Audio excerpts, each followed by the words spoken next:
الحمد لله وحده والصلاة والسلام على من لا نبي بعده أما بعد فأعوذ بالله من الشيطان الرجيم بسم الله الرحمن الرحيم يا أيها الذين آمنوا اذكروا الله ذكرا كثيرا وسبحوه بكرة وأصيلا صدق اللہ العظیم۔ میرے محترم بزرگ دوستو، اللہ تعالیٰ کا بہت بڑا احسان ہوا کہ اس نے ہمیں اور آپ کو نیند سے جگایا اور اپنے گھر میں بلایا۔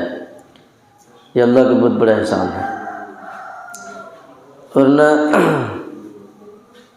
بہت مسلمان ہیں جو ابھی سو کے اٹھے ہی نہیں ہیں، اور کچھ اٹھے ہیں تو نماز نہیں، ڈانس کریں گے، ڈانس گانا سنیں گے، مزاج اتنا خراب ہے۔ اتنی لمبی رات ہے اور پھر بھی فجر کی نماز نہ پڑھ سکے تو سمجھ جاؤ کہ اللہ ہم سے ناراض ہو چکا ہے۔ اتنی بڑی رات ہے، سو سو کے پیٹھ درد کرتا ہے، پھر بھی نماز نہیں پڑھے فجر کی، مسلتے رہے، ایسی حالت ہے تو اللہ سے تعلق بالکل خراب ہو چکا ہے۔ اس لیے اپنا تعلق اپنے رب سے، اپنے پیدا کرنے والے سے اچھا بنائیں۔ اس سے بغاوت کر کے آپ کامیاب نہیں ہو سکتے، اس کے ساتھ غداری کر کے، بدمعاشی کر کے کبھی بھی کوئی کامیاب نہیں ہوا ہے۔ جو رب ہے اس سے اپنا تعلق صحیح کریں، اس کے ساتھ بدمعاشی کریں گے تو کامیابی نہیں ملے گی، اس لیے کہ ہماری زندگی اور موت، ہمارا سکون اور پریشانی سب اس کے قبضے میں ہے، اسی کے ہاتھ میں ہے۔ اسی کے ساتھ ہم غداری کریں تو پریشان کر کے رکھے گا، اس لیے اس کے ساتھ اب معاملہ صحیح کریں۔ قرآن شریف کی جو آیت پڑھا اس میں اللہ فرما رہا ہے یا ایھا الذین آمنوا اذکروا اللہ ذکرا کثیرا، اے ایمان والو اللہ کا ذکر کثرت سے کیا کرو، اللہ کا ذکر کثرت سے کیا کرو۔ حدیث شریف میں ہے، نبی پاک صلی اللہ علیہ وسلم نے ارشاد فرمایا جددوا ایمانکم بذکر لا الہ الا اللہ۔ حضور پاک صلی اللہ علیہ وسلم فرما رہے ہیں کہ ایمان کی تجدید کیا کرو، لا الہ الا اللہ کلمہ طیبہ ذکر کر کے، لا الہ الا اللہ کا ورد کر کے، لا الہ الا اللہ محمد رسول اللہ پڑھ کے ایمان کو تازہ کیا کرو، نیا کیا کرو۔ جس طرح لوہے کو زنگ لگ جائے تو اسے آگ میں جلا کے زنگ کو دور کیا جاتا ہے، ایسے ہی ہماری ایمان کی حالت ہے۔ ہم دنیاوی چیزوں میں گھس جاتے ہیں، دنیا کی محبت، حرص، اس میں جاتے ہیں تو ایمان جو ہمارا ہے نہیں، عمل پر ابھارنے والا، وہ چھپ جاتا ہے۔ تو لا الہ الا اللہ، لا الہ الا اللہ کا ذکر کریں گے تو وہ زنگ ختم ہو جائے گا، ایمان ابھر کے آئے گا، نیک عمل کرنے پر آمادہ کرے گا۔ اس لیے لا الہ الا اللہ کا ذکر کیا کریں۔ اور ذکر کے لیے اللہ فرما رہا ہے اس میں کہ کثرت سے کیا کرو، مقدار متعین نہیں کیا ہے، تو کتنا بھی کریں گے ہمارے لیے بہت دکھے گا کہ ہم بہت کر دیے، لیکن کم ہی ہے۔ وہ ذکر کرنے بول دیے تو اب ایسا نہیں کہ سب کچھ چھوڑ کے مسجد کے کونے میں بیٹھ کے تسبیح ہلانے لگے، ایسا نہیں ہے۔ چلتے پھرتے کچھ کام کر رہے ہیں، جو کر رہے ہیں اسی کی دعا، جہاں پہ ہیں وہ دعا، سب بسم اللہ پڑھ کے بھی کریں تو ذکر میں شامل ہے۔ آپ کچھ کام کر رہے ہیں، بسم اللہ، وہ کام کر دیے، ہو گیا ذکر۔ ایسا نہیں کہ ساری دنیا کے کاروبار سے، دھندا سے ہاتھ دھو کے بیٹھ جاؤ ایک طرف، ایسا نہیں ہے۔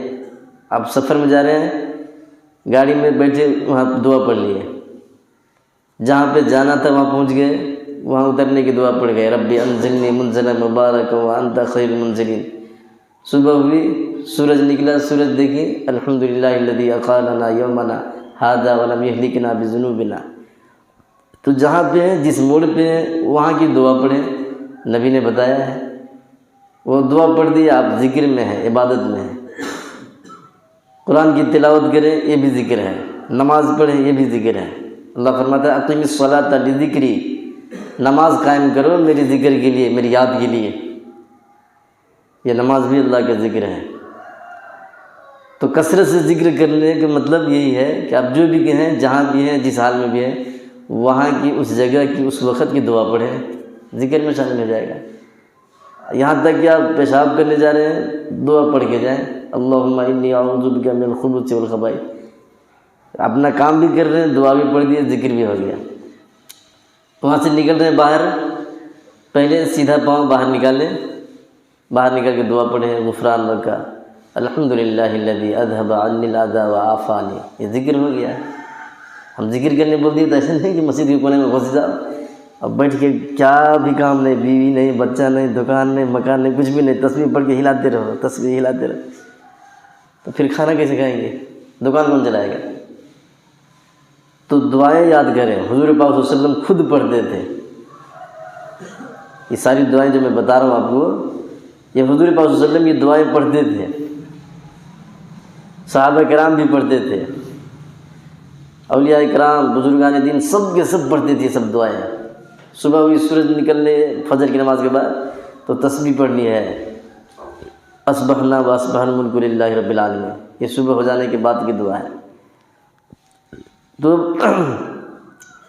سو کے اٹھے ہیں تو پہلے کلمہ پڑھیں، آنکھوں کو مسل لیں، پھر دعا پڑھیں الحمدللہ الذی احیانا بعدما اماتنا والیہ النشور۔ تو ہر وقت آپ ذکر میں شامل سمجھے جائیں گے، تو دعاؤں کا اہتمام کریں۔ ایک کتاب ہے چھوٹی سی، اس کا نام ہے مسنون دعائیں، اس میں آپ کو آپ جو زندگی میں جو کچھ کرتے ہیں وہ ساری چیزیں آپ کو ملیں گی۔ چھوٹی چھوٹی دعائیں، کوئی لمبی لمبی ایک ایک پارہ نہیں ہے۔ سونے لگے دعا پڑھ کے سو گئے، اللہم بسمک اموت و احیا، سو گئے۔ نیند آ گئی، آپ ذکر میں مشغول ہیں، ذکر میں حساب ہے، اس لیے کہ اللہ کا نام لے کے بسم اللہ پڑھ کے سوئے ہیں۔ تو ہر جگہ پہ ذکر نبی پاک صلی اللہ علیہ وسلم نے بتایا ہے۔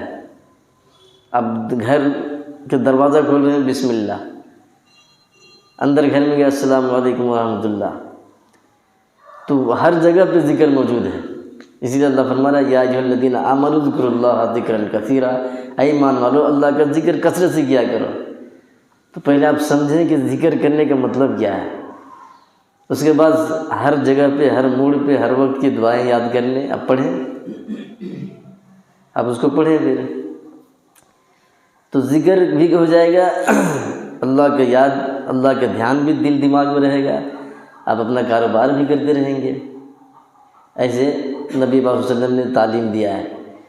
حضور پاک صلی اللہ علیہ وسلم بھی ذکر کرتے تھے، استغفر اللہ ربی من کل ذنب واتوب الیہ، یہ والا حضور پاک صلی اللہ علیہ وسلم ایک حدیث میں ہے کہ روزانہ 70 مرتبہ پڑھتے تھے، اور ایک حدیث میں ہے کہ روزانہ 100 مرتبہ کہتے تھے۔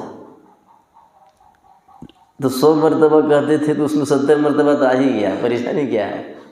ارے 100 کے اندر 70 ہے نہیں ہے، تو 100 مرتبہ کہتے تھے۔ اصل اس میں بتانا یہ ہے کہ کثرت سے کرتے تھے، یہ اصل بتانا ہے۔ 60 مرتبہ اور 70 مرتبہ بتانا مقصد نہیں ہے، اس حدیث میں بتانے کا مقصد یہ ہے کہ کثرت سے استغفار کرتے تھے، اللہ کا ذکر کرتے تھے۔ تو اس لیے دعائیں یاد کریں اور اس کو پڑھیں، مسجد میں آنے کی دعا، مسجد سے جانے کی دعا، یہ سب کریں گے تو خود بخود آپ اللہ کے ذکر میں مشغول ہیں۔ اللہ کا ذکر کثرت سے کرنی چاہیے۔ ذکر ایک روشنی ہے جو آپ کو قبر کے اندھیرے میں کام آئے گی۔ قبر میں جب ڈال کے لوگ آ جاتے ہیں تو اس کے اوپر مٹی ڈال کے اندھیرا کر دیتے ہیں۔ جب وہ لوگ وہاں سے چلے جائیں گے تو فرشتے آئیں گے، 2 اندھیرا رہے گا، فرشتے آ کے اس کو اٹھا دیں گے مردے کو۔ وہاں کا نظام کچھ اور ہے، یہاں کی جیسا نہیں سمجھنا ہے۔ اتنا سا جگہ ہے تو آدمی بیٹھے گا کیسے، یہ سب بیکار باتیں سوچنا نہیں۔ ماں کے پیٹ میں آپ رہے، بیٹھے، سوئے، کھائے پیے، سب کتنا جگہ ہے وہاں۔ ارے بچہ جب رہتا ہے ماں کے پیٹ میں 4 مہینے کے بعد روح اس کے جسم میں ڈال دیا جاتا ہے، تو اندر ہی کھا رہا ہے، پی رہا ہے، سو رہا ہے، جگہ کتنا ہے بھائی وہاں۔